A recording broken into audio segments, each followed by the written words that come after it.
उपनिषद का उद्घोष है कि तरति शोकम आत्मवीत्। आत्मज्ञानी समस्त दुखों से मुक्त हो जाता है।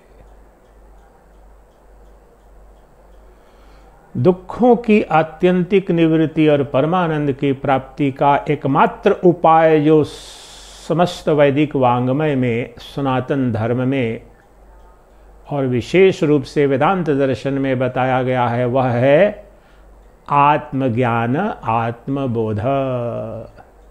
आत्मबोध, आत्मज्ञान के बिना तुम्हारे दुखों की पारमार्थिक, आत्यंतिक अर्थात सदा सदा के लिए सर्व प्रकारेण तुम्हारे दुख, अमंगल, भय निवृत्त हो जाएं, ये संभव नहीं है। तुम दुनिया के सबसे बड़े धनवान हो, या समस्त जो धरा का धन, ऐश्वर्य, वैभव सब कुछ तुम्हारा ही क्यों न हो, दुख से मुक्ति तो इससे मिल नहीं सकती है। इसलिए सबसे मौलिक जो उद्घोष है वेदों का वह यह है कि आत्मज्ञान के बिना न तो तुम्हारी जो कामनाएं हैं, आनंद की, सुख की, प्रेम की, उनकी पूर्ति संभव है, न दुखों की निवृत्ति संभव है। एक आत्मज्ञान एकमात्र वह औषधि है जिससे और जिसका सेवन कर लेने से सदा सदा के लिए सभी दुख निवृत्त हो जाते हैं और परमानंद सदा सदा के लिए प्राप्त हो जाता है, जो हम सबकी सबसे मौलिक कामना है, वासना है। आस्तिक हो या नास्तिक, ज्ञानी हो या अज्ञानी, निर्धन हो या धनवान, सबके सब जहां पर जैसे हैं, बस सुख की कामना कर रहे हैं, सुख के लिए प्रयासरत हैं। और वो प्रयासरत हैं दूसरे रूप में दुखों की निवृत्ति के लिए, दुखों से मुक्ति पाने के लिए। और दुख के बहुत से आयाम हैं, भय, अभाव, दरिद्रता, अमंगल, अशांति, ये सब दुख के ही रूप हैं। इसलिए सदा सदा के लिए सर्व प्रकारेण किंचित मात्र भी दुख की कहीं कोई संभावना न बचे, अगर यह उपलब्ध करना चाहते हो और सदा सदा आनंदमय, अखंडानंद, अद्वैतानंद का रसपान करना चाहते हो, नित्य तृप्त रहना चाहते हो, तो आत्मज्ञान, आत्मबोध अर्थात आत्मा का ज्ञान, आत्मज्ञान का तात्पर्य आत्मा, और आत्मा का अर्थ है मैं, मेरा। आत्मा अर्थात स्व। आत्म शब्द आपने सुना, आत्मज्ञान, आत्मश्लाघा, आत्मघृणा, आत्म प्रशंसा। अब आत्मा का तात्पर्य स्व, अपना आपा। अब अपने आपा को जानने से ज्यादा सरल क्या होना चाहिए। लेकिन जो अपना आपा जिसे आत्मा कहते हैं, उसे तो 99.99% लोग इस देह को ही अपना आपा, अपनी आत्मा मानते हैं। ये सबसे बड़ा आश्चर्य है और ये कटु सत्य है। जितना भी चिंतन चले, जितना पूजा पाठ धर्म, लेकिन गहरे अर्थों में देखें तो 99% से ज्यादा लोग, उनका व्यवहार देखें, आचार विचार देखें, उनकी वृत्ति देखें, तो इस शरीर को ही आत्मा मान करके जी रहे हैं, मर रहे हैं, क्रियावान हो रहे हैं और निष्क्रिय हो रहे हैं। सबके केंद्र में ये शरीर ही है। यही सबसे बड़ी समस्या है। जो अनात्मा है, जो वास्तव में न था, न है, न होने की संभावना है, उस शरीर को ही हमने आत्मा मान रखा है। यही हमारी सबसे बड़ी समस्या है। यही अज्ञान का स्वरूप है। यही बंधन है। अपने शरीर को ही अपनी आत्मा अर्थात अपना सत्य, आत्मा का तात्पर्य जो सत्य है, सदवस्तु है, शरीर को और शरीर के संबंधों को और शरीर के आचार सब आत्मवत जान करके जीवन यापन करने वाले जो ये बहुसंख्यक 99% देखो उनके आचार विचार आप आत्म प्राप्ति के लिए, आत्मज्ञान के लिए, आत्म उपलब्धि के लिए अपने आप से आप प्रश्न करो, आपने कितना समय जीवन में दिया है, कितना धन व्यय किया है, कितनी ऊर्जा लगाई है। और इसके विपरीत अनात्मा, पति पत्नी संतान मित्र घर मकान दुकान देश, उसमें कितना समय, कितनी ऊर्जा, कितना द्रव्य, कितना भाव आपने निवेशित किया है। इसका तात्पर्य बस इतना ही है कि गहरे अर्थों में इस शरीर को ही आत्मा मानते हो, शरीर के संबंधों, शरीर की आवश्यकताओं को ही आत्मा की आवश्यकता मानते हो। शरीर को तृप्त करना, शरीर की कामनाओं, वासनाओं, अभिप्साओं को तृप्त करना ही तुम्हारे जीवन का अभिष्ट है, क्योंकि तुम्हारे लिए यही अकेला मैं, मेरा आपा है और यही अज्ञान है, यही बंधन है। ये शरीर आत्मा नहीं है। इससे बड़ा अज्ञान, इससे बड़ी मूर्खता क्या है। इस शरीर को जो नित्य नश्वर है, अमंगल स्वरूप है, असुचि पूर्ण है, दुख का अमंगल का कारण है, इसको ही तुमने आत्मा मान लिया है। हमारे समस्त दुखों का कारण यही है और हमारे समस्त दुखों, समस्त रोगों की मुक्ति का उपाय भी इसी में है। इस अनात्मा को जो हमने आत्मा मान रखा है, ये जान लें कि ये जो शरीर है यह आत्मा नहीं, ये आत्मा है, ये जड़ है, ये विकारी है, ये अमंगल स्वरूप है, ये दुख का कारण है, व्याधि का घर है। फिर तो प्रश्न उठेगा कि क्या इससे परे भी कोई सत्ता है क्या, कि शून्यत्व है, जैसा कि बुद्ध और निहिलिज्म का सिद्धांत है कि चलो कुछ है ही नहीं। फिर तो ये शरीर और संसार अगर अनित्य है तो क्या शून्य ही परम सत्य है? ये प्रश्न फिर उठ जाएगा अगर विचारक बने भी तो इन विधियों से बढ़ते बढ़ते जो वेदांत के मनीषियों ने, ऋषियों ने जब अन्वेषण किया, चिंतन किया, श्रवण मनन निधि ध्यान समाधि की, तो पता चला नहीं, ये शरीर और संसार तो आत्मा नहीं है, लेकिन ऐसा नहीं है कि कुछ सत्य सनातन शाश्वत कोई वस्तु है नहीं। वह तो ये इसी शरीर के अंदर, शरीर के बाहर और शरीर के रोम रोम में वह आत्मा व्याप्त है, सत रूप में, चित्त रूप में, आनंद रूप में।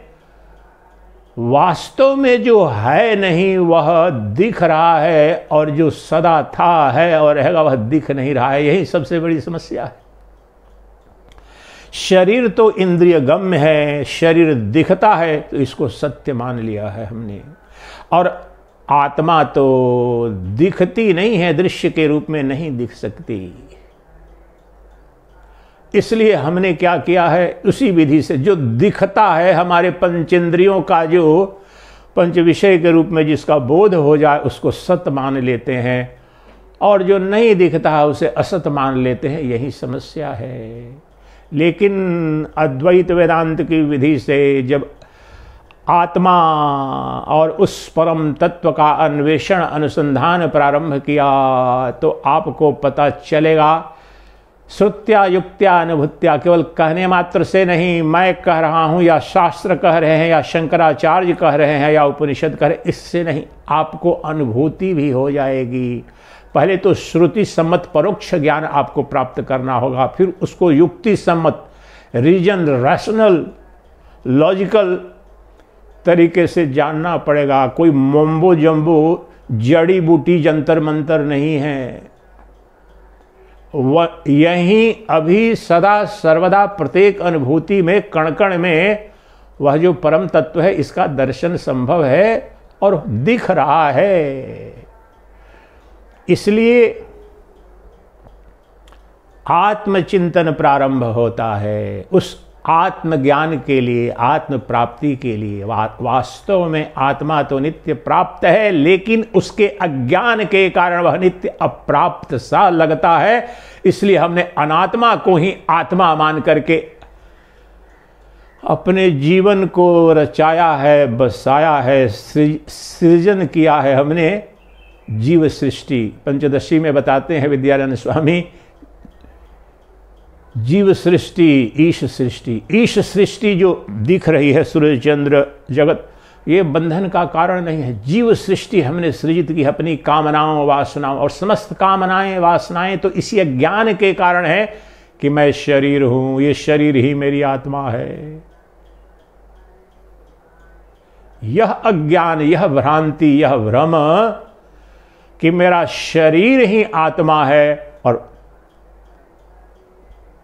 आप व्यवहारिक जगत में देखें, अपने आप से प्रश्न, आप वेदांत के बहुत अच्छे चलो श्रोता भी हैं, आपकी वेदांत में अभिरुचि हो गई है, फिर भी अपने आप से प्रश्न पूछें आप कि अपने जीवन के जो समय है, ऊर्जा है, भावना है, धन है, आपने कितना लगाया उस आत्मा को प्राप्त करने या उस आत्मा को सिंचित करने या पोषण। आपके जीवन का कितना समय, कितना धन, कितनी ऊर्जा शरीर के पोषण में लगी है। और शरीर में, शरीर से ग्रहण करना, शरीर से संबंधित ये समस्त संसार, और उस आत्मा को प्राप्त करने, संचित करने, सिंचित करने, संचित करने, दोनों। आत्मा के लिए कितना खाद पानी लगाया, कितना खर्च लगाया। फ्री में महाराज बता दो, कोई जड़ी बूटी दे दो महाराज, आत्मज्ञान करा दो प्रभु। महाराज प्रवचन बहुत अच्छा करते हो महाराज, कहाँ दर्शन होगा, हमें ज्ञान करा दो। अचानक एक प्रवचन देख लिया, कोई एक पंक्ति देख ली और इच्छा यह भी हो गई, कोई जड़ी बूटी मान लिया, कोई मंत्र दे दो महाराज। वैसे नहीं होता आत्मज्ञान। वो पाखंडी सन्यासी, पाखंडी धर्मगुरु पाखंड की दुकान कर सकते हैं, लेकिन आपकी जो अनात्म प्राप्ति की जो विधि रही है, जैसे ठग रहे हो अपनी वासनाओं कामनाओं के लिए सबको, तो अपने आप को भी इसी तरह से ठगना चाहते हो कि क्षण भर में कोई जादू मंत्र दे दो, कोई मंत्र दे दो, तो क्षण भर में आपको आत्मज्ञान कराने वाले मंत्र दृष्टा, धर्म का धंधा करने वाले गुरु मिल गए हैं। आप वहीं के वहीं रह जाओगे। शरीर भाव उतना और ज़्यादा प्रगाढ़, वासनाओं कामनाओं अहंकार अंधकार दरिद्रता और भय का भाव जैसा का तैसा रहेगा। फेसबुक पर और सेल्फी लेकर के बड़े बड़े गुरुओं के साथ, हाँ गुरुदेव के दर्शन किए, गुरु पूर्णिमा मनाई, उसकी ये नहीं कह रहा हूँ कि उसकी उपयोगिता नहीं है, लेकिन ये औपचारिकता मात्र कि आप 365 दिन में 99% ऊर्जा तो शरीर के पोषण में, शरीर के सिंचन में, शरीर की रक्षा में लगाते हो, और अंत में कहते हो मुझे आत्मज्ञान नहीं हुआ महाराज, मुझे आत्मबोध करा दो महाराज। यह भी संभव है, लेकिन अभी भी तुम्हें प्रमाणिक हुआ नहीं। तुम यही चाहते हो कोई जादू मंत्र से कोई दिखा दे, कोई स्पर्श कर। अधिकांशतः मुझसे यही कहते हैं, महाराज आप तो आशीर्वाद दे दो, हाथ रख दो महाराज हमारे सर पर, आत्मज्ञान हो जाएगा। यह कह रहा, इस पाखंड का त्याग करो, उस आत्मा का जो परमात्मा है अभी यही साक्षात दर्शन संभव है और हो रहा है। परंतु तुम तो सोचो कि कितना पाखंड कर रहे हो, ठग रहे हो। तुम्हारी पात्रता है क्या? तुमने क्या प्रयोजन किया है जीवन में? तुमने कौन सा श्रम किया है? तुमने कौन सा धन व्यय किया है आत्म साक्षात्कार के लिए? अपने आप से प्रश्न करो, मुझे उत्तर देने की आवश्यकता नहीं है। इस शरीर के लिए कितना धन, कितना समय, कितनी ऊर्जा, कितनी चिंता, कितना भाव, कितना अपना दिमाग खपाया है। और उस आत्मा के लिए आम भाषा में कहो तो चलो उसी को भगवान भी कह, वही भगवान भी है, वही परमात्मा। उस परमात्मा के लिए कितना समय। बहुत खुश हुए, आधा लीटर दूध लेके गए, मंदिर में चढ़ा दिया और इस भाव से चढ़ा, लो जैसे बड़ा कल्याण कर दिया भगवान शिव का, बड़ी अनुकंपा कर दिया आपने। किसी एक तीर्थ धाम में चले गए और बड़े अहंकार का भाव, देखो इतने मैंने 12 ज्योतिर्लिंग दर्शन करके आ गया हूँ, देखो कैसा मैंने देखा है, ऐसा अहंकार का भाव देखा है। इस देवी का मैंने दर्शन कर लिया, उस देवता का दर्शन कर लिया, उस तीर्थ धाम चला गया, इसका अनुष्ठान करा दिया, वो पाठ कर लिया। वो तो देह भाव में और अज्ञान में देखता हूं घुसते जाता है। आम व्यक्ति जिसको आत्म अज्ञान है उससे ज्यादा तो ज्ञान में अज्ञान देखता हूं। थोड़ा जो धर्म कर्म करते हैं वो तो भयंकर और बड़े अवसाद में फंस गए हैं। और वेदांत में तो आकर के बहुत सारे उसमें भी फंस जाते हैं। 2-4 कहीं प्रवचन सुना नहीं, उद्घोषित कर दिया तत्वमसी, शिवोहम शिवोहम करो, सोहम करो, पाल लिया ब्रह्म। अब भ्रम वह पालना भी बहुत अच्छा है, उस भ्रम से कल्याण भी हो जाएगा आत्यंतिक। लेकिन तुमने बस यही समझ लिया, गुरुजी ने बोल दिया कि मैं शिव हूं और क्या करना है, और फिर वहीं दुकानदारी कर रहे हो। अरे वह मान्यता तुम्हारे जीवन में क्रांति घटा सकती है। मान लेना भी कि मैं ही ब्रह्म हूं, मैं ही शिव हूं, मैं ही वह सच्चिदानंद हूं। लेकिन मानते भी तुम एक क्षण के लिए सुन लिया, उसके बाद तो वही दुकानदारी, शरीर की दुकानदारी करते हो। सोचो, वह मानना भी तुम्हारे 2 टके का है। कैसे ठग रहे हो अपने आप को। अनंत लोगों से पिछले 4-5 महीने में मैं मिला हूं, पूरे देश के 5-6 प्रांतों में भ्रमण रहा और दिल्ली में। तो जिन्होंने वेदांत का श्रवण मनन नहीं किया उनको तो पता नहीं, उनको तो कम से कम यह लगता है कि मैं अज्ञानी हूं। लेकिन ऐसे लोग मुझे मिले जिन्होंने थोड़ा सा वेदांत का कोई एक प्रवचन 2-4 सुन लिया। मैंने फनाराम महाराज का सुना है प्रवचन, मैंने यूट्यूब पर वो सुन लिया है। ऐसा अहंकार वज्र फुफकार लेके खड़ा हो गया है, सर्प, वह अहंकार का सर्प खड़ा हो गया है। मेरा एक ही प्रश्न है, जिससे तुम्हारे दुखों की आत्यंतिक निवृत्ति और परमानंद की प्राप्ति हो जाती है, वह आत्मज्ञान, वह परम उपलब्धि जो आत्मबोध है, उसके लिए तुमने क्या श्रम किया है, क्या धन लगाया है, कितना भाव लगाया है, कितनी अपनी ऊर्जा जीवन की लगाई है। ये प्रश्न पूछो तो क्रांति घट जाएगी अपने जीवन में। नहीं तो तुम अनात्मा को ही, अर्थात अपने शरीर को ही आत्मा मान करके जीते रह जाओगे, युग युग समय नष्ट हो जाएगा। तो आओ आज इसी अनात्मा स्वरूप, असत स्वरूप शरीर में ही और शरीर के साथ ही उस आत्मा का दर्शन करते हैं। अनात्मा में आत्मा का दर्शन, देह में देही का दर्शन, शरीर में ही शरीरी का दर्शन, वही आत्मदर्शन है। और वह आत्मदर्शन करने की सरल विधि और सरल चिंतन मनन से आज उस आत्मा का दर्शन करने जा रहे हैं अपने अंदर। अभी यही कहते हैं योग वशिष्ठ में, महर्षि वशिष्ठ, हे राम हे राम, इसी आत्मदर्शन, आत्मचिंतन, आत्मबोध के बारे में कहते हैं। बड़ी सुंदर पंक्ति है। ये जो मैंने जो व्याधि है, जो सामाजिक आध्यात्मिक व्याधि है, जिसका संक्षेप में परिचय दे रहा था, तो उसी व्याधि से, उस पीड़ा को देख करके कि देखो आत्मा नित्य उपलब्ध है, नित्य नग्न दिख रही है, फिर भी यह मनुष्य, अज्ञानी मूढ़ मनुष्य, इस शरीर को ही आत्मा मान करके जी रहा है। कारण यह है कि वो आत्मा को जानता ही नहीं है, वह इस शरीर को ही व्यवहारिक अर्थों में आत्मा मान करके जी रहा है। तो उसी स्थिति, उसी पीड़ा को अभिव्यक्त करते हुए कहते हैं महर्षि वशिष्ठ, अहो नु चित्रा मायेयं तात विश्व विमोहिनी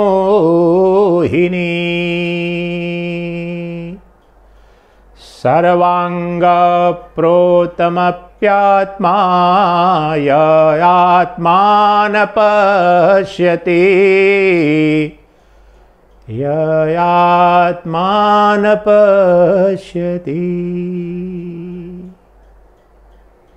हे राम, माया की कैसी विचित्र लीला है कि शरीर के रोम रोम में, अंग प्रत्यंग में वह आत्मा व्याप्त है, फिर भी वह आत्मा माया के प्रभाव से, माया के कारण न आत्मा न पश्यति, वह आत्मा, ये जीव देख नहीं पाता, वह आत्मा दिख नहीं रही है। रोम रोम में वह आत्मा ही व्याप्त है, नख से शिखा तक, शरीर के अंदर बाहर सर्वत्र वह आत्मा व्याप्त है, फिर भी वह माया के कारण दिख नहीं रही है। और जब तक उस आत्मा का बोध नहीं होगा, जब तक आत्मा न दिखेगी, जब तक आत्मज्ञान नहीं होगा, तो तुम्हारे दुखों की आत्यंतिक निवृत्ति और परमानंद की प्राप्ति स्वरूप जो मोक्ष है, मुक्ति है, वो संभव नहीं है, जो हम सबकी अंतिम प्यास है। चाहे नास्तिक हो या आस्तिक, इससे कोई अंतर नहीं पड़ता। सभी सदा सर्व प्रकारेण अपने दुखों से निवृत्ति चाहते हैं, मुक्ति चाहते हैं और परमानंद की प्राप्ति चाहते हैं। यही तो मोक्ष का स्वरूप है अद्वैत वेदांत में। तो यही अभी कैसा आश्चर्य है कि शरीर के रोम रोम में, नख से शिखा तक वह आत्मा व्याप्त है, फिर भी दिखती नहीं है। तो क्या नहीं दिखेगी? क्या नहीं बोध होगा? बिल्कुल होगा, लेकिन थोड़ा सा परिश्रम तो करो, थोड़ा अनुसंधान तो करो, थोड़ा श्रम तो करो, थोड़ा व्यय तो करो, समय का, धन का, ऊर्जा का, भाव का, मनोवृत्ति का, तो तत्काल दिखेगा। इसलिए मैंने प्रारंभ में ही ये बताया कि ये बहुत बड़ी बाधा है। प्रवचन सुनने में अब मेरा आपको बहुत अच्छा लग जाए या अन्य लोगों का भी अच्छा लग जाए थोड़ी देर के लिए, लेकिन अपने आप में सोचो कि आपने कितना समय, कितना धन, कितनी ऊर्जा, कितना भाव, कितना चिंतन मनन आप सुबह से शाम तक उसमें लगाते हो। मैं ये नहीं कह रहा हूं कि बिल्कुल 24 घंटे नहीं, 24 घंटे करने की आवश्यकता नहीं है, लेकिन आपको कम से कम तो 24 घंटे में आपके पास एक 2-3 घंटे आप तो प्रति भारत में आजकल ढूंढना पड़ेगा वह व्यक्ति जो कम से कम 2-3 घंटा मोबाइल पर नहीं बिताता हो। अब उसमें से आवश्यक जो मोबाइल पर बात वगैरह करना तो समझ में आ सकता है, लेकिन मोबाइल के लिए आपके पास 2-3 घंटे टाइम नहीं है। लेकिन आप सोचो, वेदांत चिंतन, आत्मचिंतन पर कितना समय दिया आपने। एक कोई प्रवचन सुन लिया और ऐसे भी लोग फोन करते हैं, ऐसा या बड़ी जैसे मेरे पर कृपा कर दी इन्होंने, या वेदांत पर या शंकराचार्य पर ही कृपा कर दी हो मेरा प्रवचन सुन करके। इस भ्रम का त्याग करो, वो तुम्हारे कल्याण के लिए है, तुम्हारी समस्त कामनाओं की पूर्ति के लिए है। इसलिए 1 घंटा, 2 घंटा, 3 घंटा जहां कुछ भी जिस मोबाइल से और रील देखने से नहीं मिलता, वहां पर तो तुम बिता रहे हो। बुढ़ापे में भी बिता रहे हो, बच्चे तो बिता ही रहे हैं, जवान बिता ही रहे हैं, बुढ़ापे में भी बिता रहे हो, लेकिन अभी भी आत्मचिंतन, ब्रह्म चिंतन भूले भटके कहीं पर सुन लिया, हाथ जोड़ लिया, उससे कुछ नहीं होने वाला है। तो थोड़ी ईमानदारी बरतो तो यहीं अभी दिखेगा। क्यों नहीं दिखेगा? जो नित्य प्राप्त है और नित्य नग्न दिख रहा है, वो क्यों नहीं दिखेगा? एकमात्र जो समस्या है यही है कि तुम ईमानदारी नहीं बरत रहे हो। तुम जड़ी बूटी चाहते हो, तुम वैसे पाखंडी कोई यंत्र मंत्र देने वाले बाबा की खोज में हो। इसलिए देखो वैसे बाबाओं के पास करोड़ों की भीड़ जुट रही है, करोड़ों के चढ़ावे आ रहे हैं, चार्टर प्लेन से चल रहे हैं, लेकिन उस एक आत्मविद ब्रह्मविद जो आत्मज्ञान तुम्हें करा सके, वो तो 200 वर्ष पहले तुम्हारी इस सनातन धर्मियों की क्षमता नष्ट हो गई थी। वेदांत यहां से लगभग लुप्त हो गया है। बचाया है तो पाश्चात्य देशों ने। न विवेकानंद को तुम जानते, न रामकृष्ण परमहंस को जानते, न रमन महर्षि को जानते। अगर अमेरिका वाले, यूरोप वाले और वहां ये नहीं गए रहते, और उन्होंने न निसर्गदत्त महाराज को तुम अभी भी नहीं जानते हैं अधिकांश तो। इसलिए कह ये रहा हूं कि अपने पाखंड पर दृष्टिपात करो। क्या तुम पात्र हो आत्मज्ञान के? तुम धर्म का धंधा करने वाले जिसका कुछ संबंध नहीं है आत्मज्ञान से, कहीं तुम्हारे कल्याण में उसके लिए तो रोज उसके धर्म के धंधे में जाने के लिए सारे अपने जीवन की कमाई देने को तैयार हो, अपने सारे दल बल परिवार को भी वहां पर ले जाकर के उसकी सेवा में लगाने को तैयार हो। हरी मिर्च और लाल टमाटर फेंक करके तुम्हारा कल्याण कर रहा है। ये तो दुर्भाग्य है। वैदिक सनातन धर्म में ऐसे पाखंडों का कोई स्थान ही नहीं है। विज्ञानों का विज्ञान है, विशेष रूप से जो वेदांत दर्शन है उसमें मान्यता का कोई स्थान है। शुद्धतम विज्ञान है वह ब्रह्म दर्शन, ब्रह्म ज्ञान। इसलिए इतना कह रहा हूं, तुम्हारे अंदर थोड़ी सी ईमानदारी आ जाए, थोड़ी सी विवेक शक्ति जग जाए कि वास्तव में मैंने किया क्या है। जिन पाखंडी और धर्म का पाखंडपूर्ण स्वरूप तुम्हारे समक्ष प्रस्तुत कर रहे हैं, जिनसे उनकी कमाई हो सके, उनमें कितना धन जा रहा है तुम देखो। इस समाज का, सनातन धर्म का कितना धन, कितना जन, कितना बल जा रहा है। कुछ तो जाना चाहिए, जाना ही चाहिए, सर्वत्र जाना चाहिए, लेकिन आत्मचिंतन, ब्रह्म चिंतन में तुम्हारा कितना धन, तुम्हारी कितनी ऊर्जा, तुम्हारा कितना समय जा रहा है।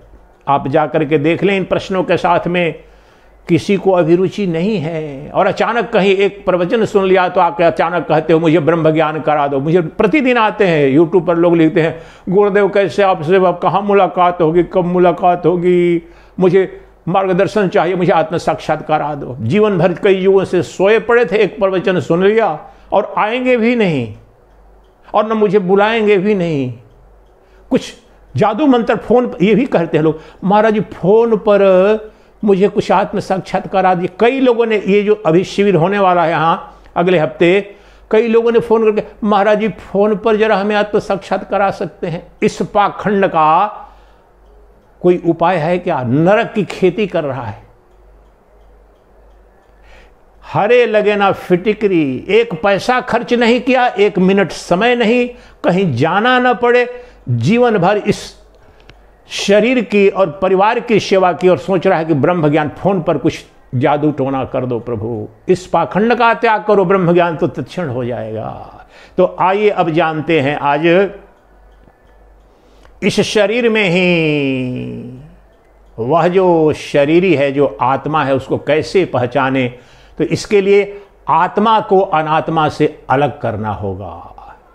आत्मा क्या है और अनात्मा क्या है, देह क्या है और देही क्या है, नित्य क्या है, अनित्य क्या है। ये शब्द अलग अलग प्रयोग कर रहा हूं जिसके आधार पर आप पृथक कर सकें, लेकिन तत्व एक ही है। आत्मा क्या है, अनात्मा क्या है, बस यही जानना है। उसी को कहते हैं आत्मा अर्थात ब्रह्म, और ब्रह्म अर्थात आत्मा, और अनात्मा अर्थात माया। तो सत्य क्या है, असत्य क्या है। तो आइए आज जानते हैं, आत्मा अनात्मा का पृथकीकरण करते हैं, आत्मा को अनात्मा से अलग करते हैं। एक दो विधि से उसे जानने का प्रयास करते हैं। आत्मा को कैसे पहचाने और अनात्मा को कैसे पहचाने, इसके लिए जगत गुरु आदि शंकराचार्य महाभाग की जो अमर रचना अपरोक्षानुभूति है, उसके एक दो श्लोक लेते हैं। एक ही श्लोक पर्याप्त पड़ेगा, कुछ लक्षणों को आगे के प्रवचनों में और श्लोकों को लेंगे, लेकिन एक दो लेते हैं उसके, कि ये शरीर जो है ये आत्मा नहीं हो सकता, क्योंकि आत्मा के लक्षण बिल्कुल विपरीत हैं। तो शरीर के क्या लक्षण है, उस आत्मा के क्या लक्षण है? पहले तो परोक्ष ज्ञान अर्थात शास्त्रों में क्या वर्णित है, उस विज्ञान में क्या वर्णित है, यह जाने। जब यह जानेंगे तब तो पता चलेगा। रोग कुछ और है, डायग्नोसिस कुछ और है, प्रोग्नोसिस और मेडिसिन कुछ और ले रहे हैं तो काम नहीं मरेगा, मर जाएगा वह तो इसलिए हमें वह जो आत्मज्ञान है, आत्मबोध है, जिससे हमारे दुखों की आत्यंतिक निवृत्ति और परमानंद की प्राप्ति होनी है, उस आत्मा को जानना है। तो आत्मा को जानने के लिए अनात्मा को भी जानना पड़ेगा, क्योंकि इस अनात्मा को ही हमने आत्मा मान करके जान करके अभी तक का जीवन जिया है। तो चलिए एक दो पैरामीटर पर स्पष्टता से देखते हैं, एक दो मानक लगाएंगे, स्पष्ट होने लगेगा। अगले प्रवचनों में भी इसको स्पष्ट करेंगे।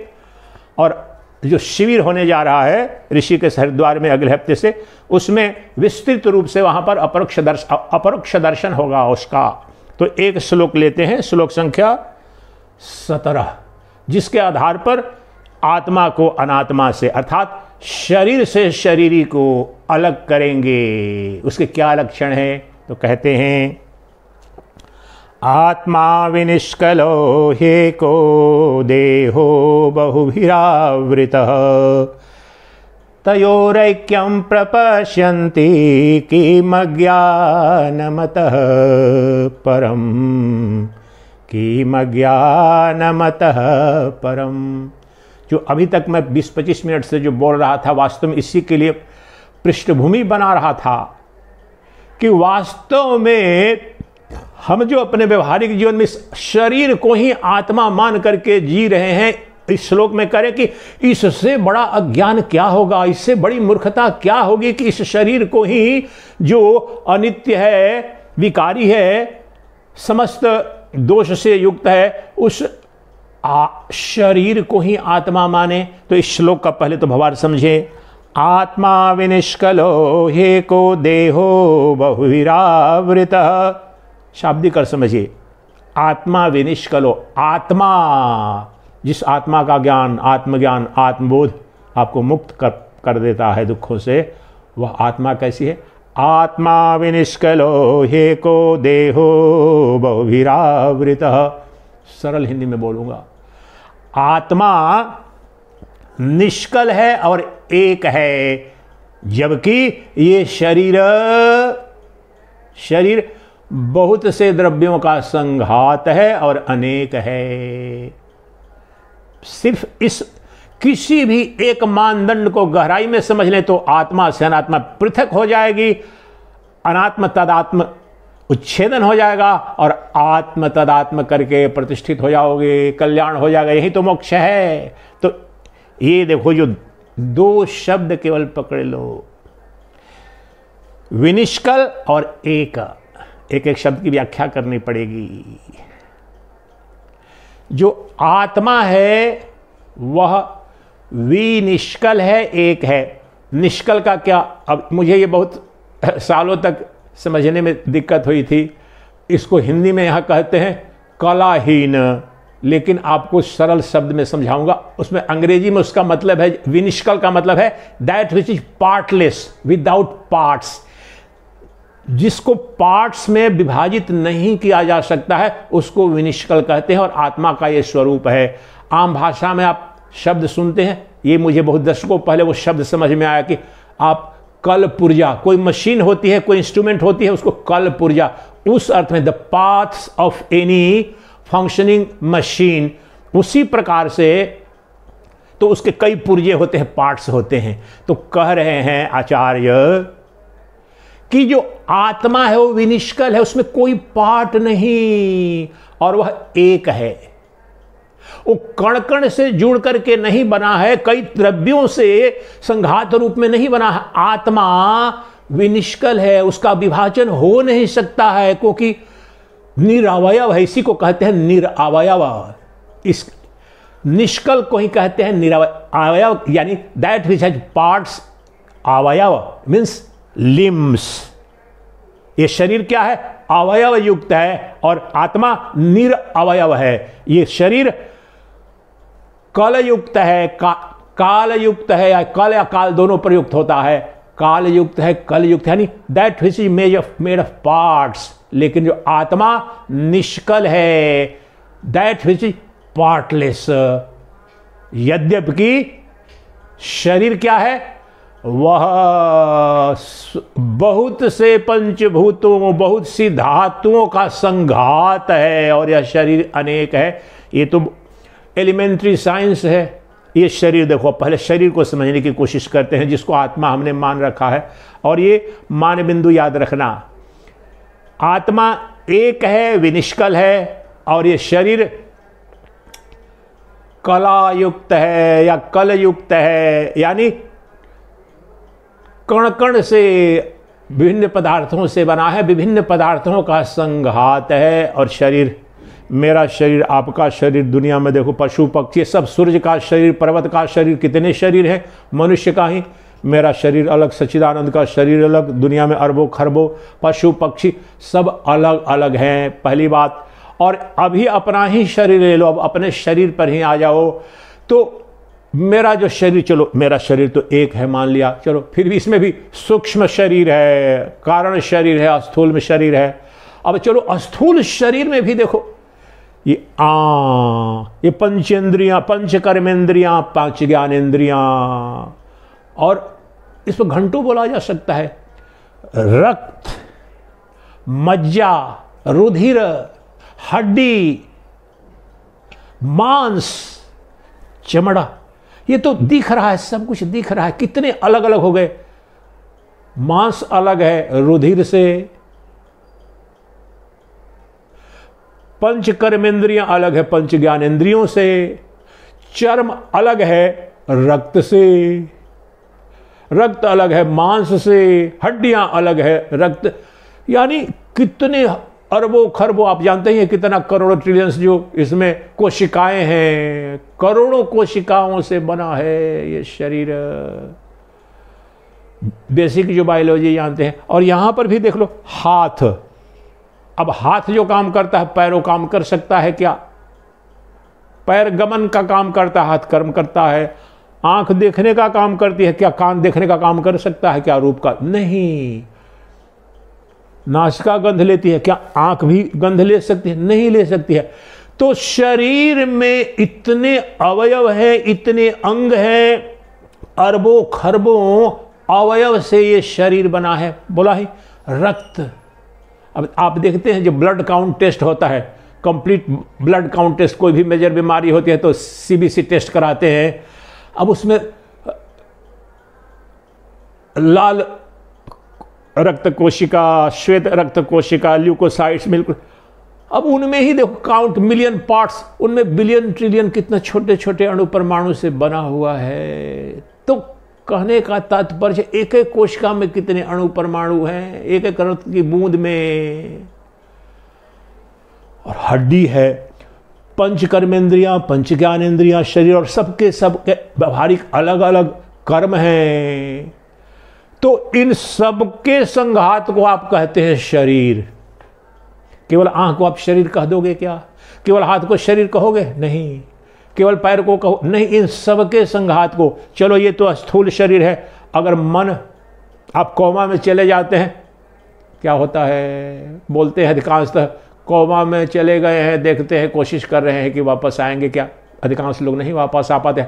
तो आपकी जो चेतना है, आपका जो ब्रेन है, वो माइंड है, अगर ये शरीर रहे भी और आपका मन बुद्धि वहाँ पर निष्क्रिय हो गया, एज गुड एज डेड, फिर इसके बाहर भी अब कारण शरीर है, उस पर ज़्यादा नहीं जाते हैं, जो अज्ञान के कारण ये शरीर जिसकी उत्पत्ति हुई है।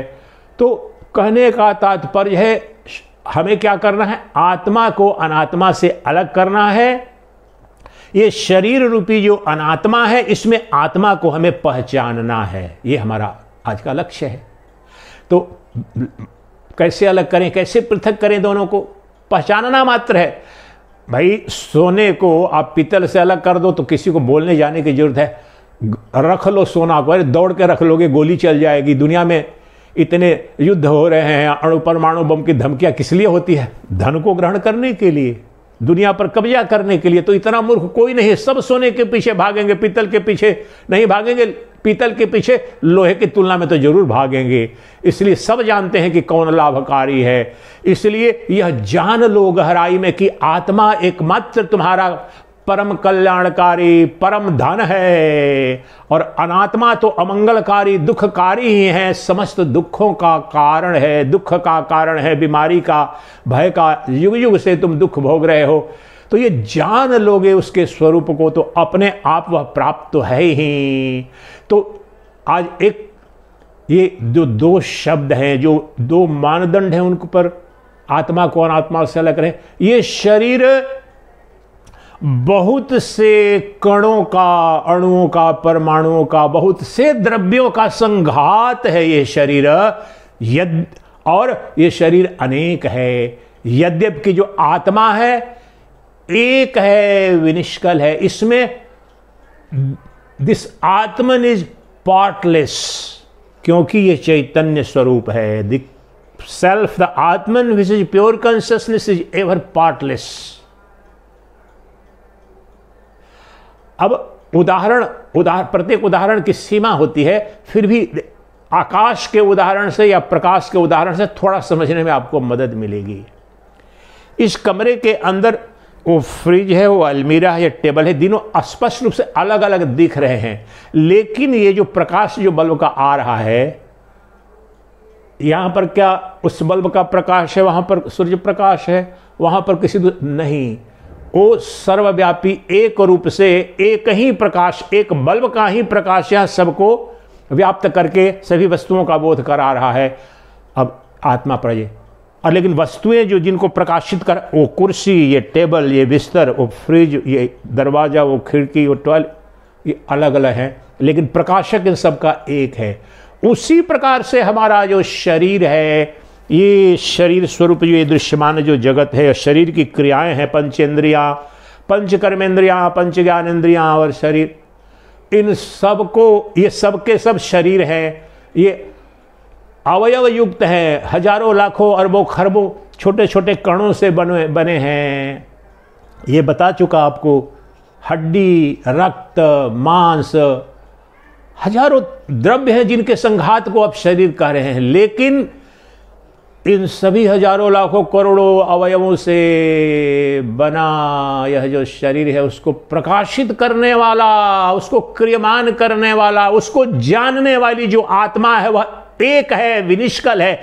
उसमें कोई काला नहीं, काल नहीं, देयर इज नो पार्ट। अब जैसे उदाहरण के लिए बताया आपको, बहुत सुंदर उदाहरण व्यवहारिक यहीं पर कि देखो, यहीं पर ये जो विद्युत प्रकाश है, विद्युत प्रकाश के आलोक में यहीं पर मेरे सामने ही 50 चीजें मुझे दिख रही है। वो पुस्तक है, वो वस्त्र है, वो है, ये सब भिन्न भिन्न है। लेकिन ये जो प्रकाशित करने वाला, ये जो प्रकाश है इस कमरे को, इस फ्लैट का जो प्रकाश, वह तो एक है। उसी प्रकार से वह जो आत्मा है, वह जो चेतना है, वह जो शुद्ध ज्ञान स्वरूप, जो शुद्ध बोध स्वरूप जो तुम्हारी आत्मा है, वह एक है, विनिष्कल है। उसमें कुछ भी एक दूसरे से भी धर्मी नहीं है, एक ही है, एक रस है, एक रस। It's harmonious, one and the same pure consciousness. और वह नित्य है, जो एक है। अब यहीं पर देखो बड़े सूक्ष्म दृष्टि से, शरीर अनेक हैं, शरीर के अवयव, अंग, कला, कल, ये भी लाखों हजारों करोड़ों से बना है। लेकिन इस शरीर को जानने वाला, देखने वाला, प्रकाशित करने वाला कितना है? एक है। और कौन है? वो मैं हूं। मेरे अतिरिक्त ये हाथ ऊपर जा रहा है, ये हाथ नीचे आ रहा है, ये बुद्धि मेरी कहती है आँख खोल के देखो, ये रिकॉर्डिंग जो हो रहा है सही हो रहा है कि नहीं हो रहा है। ये अलग अलग मन, बुद्धि और ये शरीर और वाणी में कौन सी भाषा बोलनी है, ये सब कुछ सबको बुद्धि कुछ और है, वाणी कुछ शब्द बोल रही है, शरीर कुछ, लेकिन इन सबको प्रकाशित संचरित अनुप्राणित करने वाली जो सत्ता है, जो ऊर्जा है, वह एक है। वो मैं हूं, वह चैतन्य तत्व है, वही आत्मा है। वो यही अभी सदा सर्वदा मेरी आत्मा, जो सूत्र बार बार बता चुका हूं, दृक् ब्रह्म दृश्यमायेति सर्व वेदांत निर्णय। अब इस पर आ जाओ आप। जो देखने वाला है वो ब्रह्म है, अर्थात आत्मा है, और जो दिखने वाला दृश्य के रूप में जो दिख रहा है वह माया है। अब यहां पर लागू कर दो वेदांत के जो मूल सिद्धांत हैं। अभी तो एक श्लोक लेकर के अपरोक्षानुभूति से समझने का प्रयास कर रहे हैं, लेकिन उसके आधार पर ही बता रहा हूं कि देखो, समस्त वैदिक वांग्मय, ब्रह्म सूत्र, भगवत गीता और उपनिषद के सारे सूत्रों को ले लोगे, यहां बस एक ही सूत्र पर यह बड़ा स्पष्ट हो जाएगा कि जो शरीर और शरीर का भेद, शरीर अनेक है और अवयव युक्त है, कला युक्त है, कल युक्त है। It's made of parts, whereas the self, the Atman is partless, indivisible, non-dual reality। एक है, अद्वितीय है, अविभाज्य है, निष्कल है, उसका विभाजन हो नहीं सकता है। अभी उदाहरण से अभी देखो, जिस चैतन्य, जिस आत्मा, आत्म प्रकाश, जिस चेतना से ये मेरे हाथ की गति संचालित हो रही है, क्रियमान हो रही है, बुद्धि को आदेश गया कि ऐसे करो उदाहरण के लिए। अब वहीं बुद्धि जिस चेतना से अपने पैर को आदेश दे रहा, हिलाओ, हिल रहा है, पैर हिल रहा है। अब बाएं हाथ को हिलाओ, बाएं हाथ, इसको प्रकाशित किसने किया, इसको निर्देशित किसने किया, किस ऊर्जा ने किया? वही आत्मा है, और वो एक है।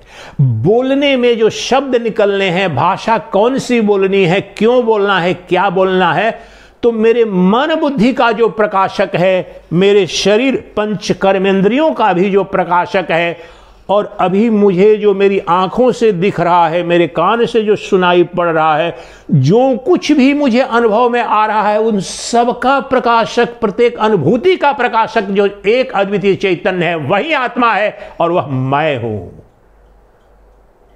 अभी अज्ञान की अवस्था में स्टेप बाय स्टेप ले जाना, इसलिए वो आत्मा है, वो आत्मा है, देखने वाला आत्मा है, बोध करने वाला आत्मा है, जानने वाला आत्मा है, लेकिन मैं कौन हूं?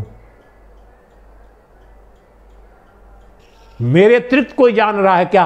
वो सत्ता मैं हूं, वो चेतन तत्व मैं हूं। मेरा शरीर मुझे नहीं जानता है, मैं शरीर को जानता हूं। इसलिए दृक् ब्रह्म दृश्यमायेति सर्व वेदांत निर्णय है। ये शरीर जड़ है, ये शरीर जिसको एक श्लोक के आधार पर जानने का प्रयास करें कि शरीर को आत्मा से अलग करो, तो शरीर कला युक्त है, बहुत अवयव से बना है और बहुत है, लेकिन आत्मा एक है, अद्वितीय है, नित्य है। तो अब देखो, जहां पर भी कला युक्त कुछ दिखे जो संघात से बना है, तो देखो इस उंगली सब शरीर का कौन सा अंग है जो पार्टलेस है, जिसका कोई विभाजन, इसको काट दो, हजारों टुकड़े टुकड़े हो जाएंगे, अपने से हो जाते हैं, कहीं एक्सीडेंट हो जाता है तो। रोम अलग है, चमड़ी अलग है, रुधिर अलग है, हड्डी अलग है, आंख कान से अलग है, सबकी क्रियाकलाप सब अलग है, लेकिन इन सबको देखने, जानने, प्रकाशित करने वाला जो चैतन्य तत्व है, जो आत्म प्रकाश है, वह एक है, अद्वितीय है, निरवयव है, निष्कल है। ये आत्मा को अनात्मा से पृथक करने की विधि है। इसलिए जब अज्ञान की अवस्था में युग युग से इस शरीर को ही मैं आत्मा मानता आ रहा हूं, इस शरीर को ही परम सत्य मानता आ रहा हूं, तो अब इस विधि से जानो ये शरीर आत्मा नहीं है, लेकिन इस शरीर में ही, शरीर के अंदर बाहर, इस शरीर की प्रत्येक गतिविधि को जानने, देखने, अनुभूति करने वाली, संचालित, अनुप्राणित करने वाली जो सत्ता है, जो चैतन्य सत्ता है, वही आत्म सत्ता है, वही आत्मा है, जो निरवयव है, निष्कल है, एक है, अद्वितीय है। जबकि शरीर कला युक्त है, अवयव युक्त है, खंड खंड है, द्वैत सत्ता है। अरबों खरबों शरीर हैं, अरबों खरबों प्रकार के शरीर हैं।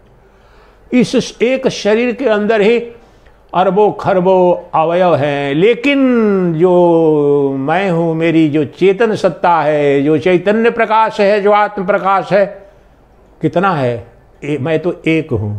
देखने वाला, मैं भोजन कर रहा हूं, उसका रसास्वादन जो कर रही है जिह्वा, और उसके पीछे मन बुद्धि, तो उसको प्रकाशित करने वाला मैं वह आत्मा हूं। मेरी आंख रूप का दर्शन कर रही है, कुरूप है, स्वरूप है, यह तो निर्णय मन बुद्धि कर रहे हैं आंख को रूप देख करके, लेकिन उनको जो प्रकाशित करने वाला वो चेतन तत्व तो मैं हूं। अभी खड़े होकर के मुझे चलना पड़े, गमन करना पड़े, वह जो चेतन सत्ता है एक ही मैं ही हूं। हाथ क्रियमान हो रहा है, उसी शक्ति ने अभी, वह एक है। इसलिए यह जो शरीर है और जितने शरीर हैं ब्रह्मांड में, अब ये सिद्धांत सब पर लागू हो जाएगा, केवल अपने पर ही नहीं। तुम्हारा शरीर और ब्रह्मांड में जितने शरीर हैं उन्हीं के संघात को तो संसार बोलते हैं। इसलिए संसार, शरीर, ये भौतिक जगत जो दृश्यमान जगत है, अब इसको खोलता हूं, थोड़ा स्पष्ट सरल करके विराम दूंगा, कि जो भी दृश्य के रूप में दिख रहा है वह सब कला युक्त है। उसके हजारों लाखों अरबों अंग हैं, अवयव हैं, इसलिए वो विकारी है और जन्म मृत्यु को प्राप्त है। लेकिन उसके विपरीत जो आत्मा है, शरीर के धर्म को जानना उतना मुश्किल नहीं है, सब जान रहे हैं जो मैं बात कर रहा हूं, कि जन्म हुआ, मृत्यु हुई, विकारी है, दुख होता है, सुख होता है और रुधिर है। लेकिन आत्मा बिल्कुल इसके विपरीत धर्मी। आत्मा एक ही है सदा, केवल अभी ही आत्मा एक है, कल कोई नहीं। न उसमें कालवाद है, न देशवाद है, न वस्तुवाद है। समस्त वस्तुओं में एक ही आत्मा अनुप्राणित, संचालित और प्रकाशित करने वाली सत्ता है। समस्त कालों में, सतयुग में, द्वापर में, त्रेता में, आने वाले अनंत काल, सबको प्रकाशित करने वाली वही जो चैतन्य सत्ता, जो मेरी अभी जो प्रकाशित करने वाली, मेरी मन बुद्धि इंद्रियों को क्रियमान, प्रकाशित, संचालित करने वाला जो चैतन्य, वही अनादिकाल से सतयुग, द्वापर, त्रेता और आने वाले युगों में और वर्तमान समय में भी अमेरिका, यूरोप, ये लोग, वो लोग, जहां कहीं पर भी जो कुछ भी है उसके अधिष्ठान रूप से, उसके चैतन्य प्रकाश रूप से, अधिष्ठान रूप से जो है वही तो आत्मा है, जो वास्तव में परमात्मा है। और उसी में ये अनंत ब्रह्मांड कल्पना मात्र है, प्रतीति मात्र है, आभास मात्र है। इसलिए आत्मा को अनात्मा से पहले अलग करो। जो भी, अब शरीर को तो मैं जानता हूं, लेकिन शरीर से भिन्न कैसे आत्मा? आत्मा दो नहीं, दो तरह की नहीं, तीन चार की तो बात ही अब। और आत्मा में कोई भेद नहीं, एक रस है, ये जानना है। शरीर में देखो कितना भेद है, नाक जैसी है वैसी आंख है क्या? आंख का की आकृति कुछ और है, नाक की कुछ और, जिह्वा के कुछ और, हाथ की कुछ और। लेकिन आत्मा जो है एक रस है, एक रूप है, एक है, अद्वितीय है, अखंड है। किसकी आत्मा? तुम्हारी आत्मा, मेरी आत्मा, सबकी आत्मा। और वास्तव में सबकी आत्मा उपाधि भेद से कहा जा रहा है, आत्मा एक ही है, औपाधिक है। मेरी आत्मा, तुम्हारी आत्मा, राम की आत्मा, कृष्ण की आत्मा, ये सब उपाधि भेद से औपाधिक है ये वर्णन। वास्तव में तो आत्मा निरुपाधिक है, क्योंकि वह एक ही है। राम की आत्मा और कृष्ण की आत्मा नहीं हो सकती है, सतयुग की आत्मा और द्वापर की आत्मा, कलयुग की आत्मा नहीं। वो जीवात्मा, वो जीव तो सतयुग द्वापर का होता है, लेकिन आत्मा तो एक है, एक रस है, निष्कल है, निरवयव है। जबकि हमारा शरीर और ये जगत में जितने शरीर हैं, कला युक्त हैं, पार्ट्स से बने हैं, खंड खंड रोम रोम से बने हैं, कण कण से, अणु परमाणु के संघात से, द्रव्यों के संघात स्वरूप ये शरीर, और द्रव्यों के संघात स्वरूप aggregation of millions and billions and trillions of separate entities is called शरीर। हमारा शरीर है संसार का, लेकिन एग्रीगेशन जो शुद्ध चैतन्य है वह संघात नहीं है, वह एक है, अद्वितीय है, स्वयंभू प्रकाश है। इसलिए वह जो चेतन, वह जो आत्मा, जो सदवस्तु है, जो आनंद स्वरूप है, जो सर्वाधार सर्वाधिष्ठान है, जिसमें दुख की, संताप की, जन्म की, मृत्यु की, रोग की, व्याधि की, भय की कोई संभावना ही नहीं है, वह नित्य प्राप्त है। अभी यही प्रत्येक दृश्य के दृष्टा के रूप में, प्रत्येक जड़ के चेतन सिद्ध करने वाली, या प्रत्येक जड़ को देखने सिद्ध करने वाली सत्ता के रूप में, प्रत्येक ज्ञे के ज्ञाता के रूप में। और ज्ञे बहुत हैं, ज्ञाता एक है, दृश्य बहुत हैं और सभी दृश्य कला युक्त है और अवयव युक्त है, लेकिन जो देखने वाला है यानी जो आत्मा है वो निष्कल है, निरवयव है, एक अद्वितीय है। वह एक अद्वितीय निष्कल जो निष्कल है, वही निरामय है, वही निसंग है, वह तो मेरी आत्मा, वह तो मैं हूं। वो मैं हूं वास्तव में मेरी तो अज्ञान की अवस्था में, लेकिन ये जो शरीर है ये मुझसे भिन्न है।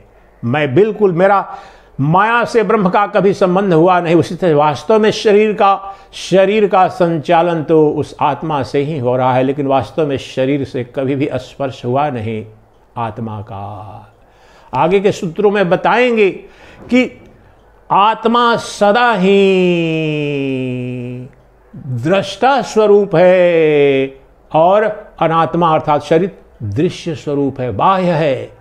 आत्मा आंतरिक है और देह बाह्य है। देखो ये बाहर दृश्य के रूप में दिख रहा है, लेकिन मेरी आत्मा दृश्य के रूप में नहीं दिख सकती है किसी की आत्मा, क्योंकि वो दृष्टा है।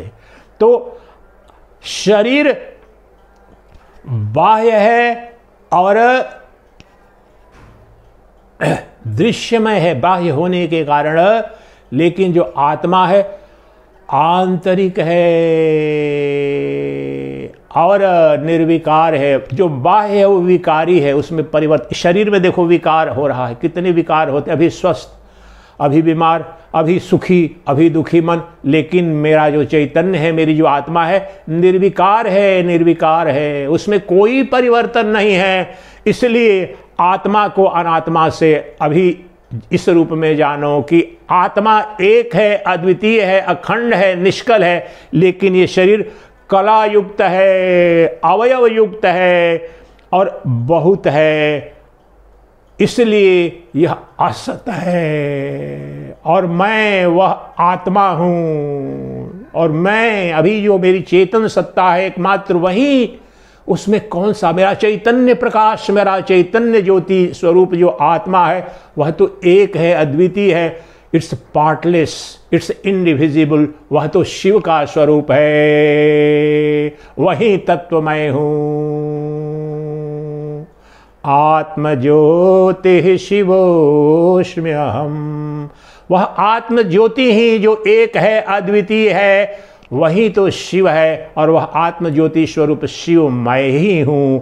जब आत्मा अनात्मा का भेद कर रहे हैं तो यही जानने के लिए कि मेरा कौन सा स्वरूप है, मेरा क्या परिचय है, तो मैं अनात्मा नहीं, मैं शरीर नहीं, शरीर के अंदर जो सर्व प्रकाशक एक अद्वितीय आत्मा है वह मेरा स्वरूप है। ये शरीर तो मेरे लिए बाह्य है, त्याज्य है, मैं इसका दृष्टा हूं, मेरा कोई संबंध है नहीं इससे। मैं तो नित्य शाश्वत एक अविकारी शुद्ध बुद्ध मुक्त चैतन्य सत्ता हूं, आत्म सत्ता हूं, और मैं ही सर्वत्र हूं। ब्रह्मांड के कण कण में मेरी एक चैतन्य सत्ता में ही ये अनंत ब्रह्मांड प्रतीत से होते हैं। इसलिए सबको आत्ममय जानो, सबको ब्रह्ममय जानो। आत्मैवेदं सर्वं ब्रह्मैवेदं सर्वम। आत्मवेदम का तात्पर्य अपना ही स्वरूप, मेरा ही विस्तार है अनंत ब्रह्मांड। मुझ एक अद्वितीय आत्म दर्पण में ही अनंत ब्रह्मांड दिख रहा है।